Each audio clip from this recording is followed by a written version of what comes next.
আজকে ঘুম থেকে উঠেছি ওই সকাল 5:30টার দিকে। আর উঠেই প্রথমে জানালাটা খুলে দেখি এতটা রৌদ্র উঠে পড়েছে, আর বাবাও কিন্তু সাথে সাথে উঠে পড়েছে। তো বাবা ওইদিকে উঠে গরু ছাগল বের করে দিয়ে বাবা চলে গেছে রাস্তা হাঁটতে। আর আমি তারপরে একটু উঠলাম লেট করে। আমি ওঠার পরে পরে বর উঠে গিয়েছিল। তো আজকে বেডশিটটা কিন্তু আমি চেঞ্জ করে নিয়েছিলাম। তারপরে বাসি কাজবাজ শেষ করে আমি কিন্তু ওদিকে স্নান করে এসে পড়েছিলাম। আর আজকে কিন্তু মিস্ত্রি কাকুরা আসবে, তার জন্য কিন্তু একটু সকাল সকাল ঘুম থেকে উঠেছিলাম। দুদিন থেকে মিস্ত্রি কাকুরা কাজ করছে, আজকেও আসবে। জানি না এই কাজ আর কতদিন চলবে। আমার একা একা রেঁধে খাওয়ানো কিন্তু অনেকটাই সমস্যা হয়ে যাচ্ছে। তারপর দেখো এদিকে কিন্তু পুজো দিয়েছিলাম, শাড়ি পরে গিয়েছিলাম পুজো দিতে।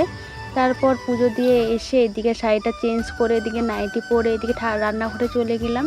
ওইদিকে চাটা খাওয়ার পরে ওইদিকে কিন্তু আমাদের জন্য আলু সিদ্ধ ভাত করে আবার মিস্ত্রি কাকুদের জন্য কিন্তু ডাল সিদ্ধ বসিয়ে দিয়েছিলাম গ্যাসের মধ্যে। আর বাকিটা আমি উনুনের মধ্যেই করব।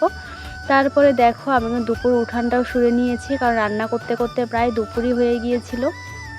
আর তারপর ওইদিকে ভাতের মাঠটা আমি ছেঁকে নিচ্ছিলাম। আর ভাত কিন্তু আমি দুবারে করেছিলাম, একবারে ভাত যেহেতু হবে না তাই কিন্তু ভাতটা আমি দুবারে করেছিলাম। তারপর এদিকে রান্না বান্না শেষ করে এদিকে চলে এলাম ঘরটা ঝাড়ু দিতে। আর ঘরটা ঝাড়ু দিতে এসে দেখি আমার ঘরের মধ্যে এত মাকড়সার জাল বেঁধেছে যে বলার বাইরে।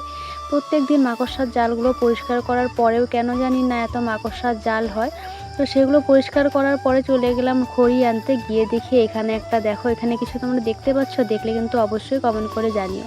তো কেমন লাগলো অবশ্যই জানিও। টাটা।